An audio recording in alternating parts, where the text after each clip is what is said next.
নমস্কার। রথের মেলায় খোকা, কলমে অমিয় মুখার্জি।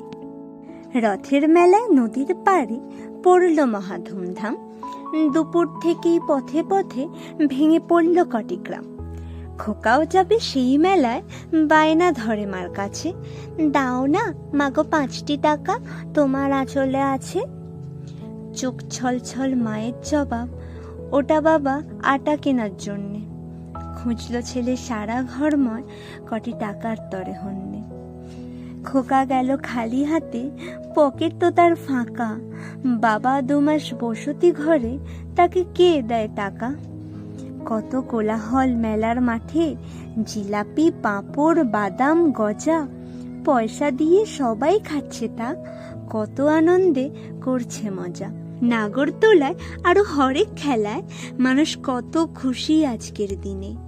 খোকা তখন উদাস নয়ন, সব বিফল পয়সা বিনে। ফিরবে ঘরে এমন সময়, সে হঠাৎ দেখল চেয়ে, ধুলোর মাঝে 2টি টাকার কয়েন খোকা কুড়িয়ে গেল পেয়ে। দোকানে গেল সেই টাকাতে কিনতে কিছু খাবার, তাড়িয়ে দিল দূর দূর করে খোকাকে সেই দোকানদার। যাচ্ছে ফিরে চোখের জলে, তখন ডাকছে দোকান থেকে। কাছে গেলে দোকানের বৃদ্ধ মালিক ঠোঙায় জিলাপি বাদাম দিল তাকে। আসার পথে মাঝের পাড়ায় এক দুঃখী বুড়িমা চাইল খাবার, পুরো ঠোঙাই তার হাতে দিয়ে দিল করে উজাড়। সাঁঝের বেলায় খোকা ফিরে এলো ঘরেতে খালি হাতে।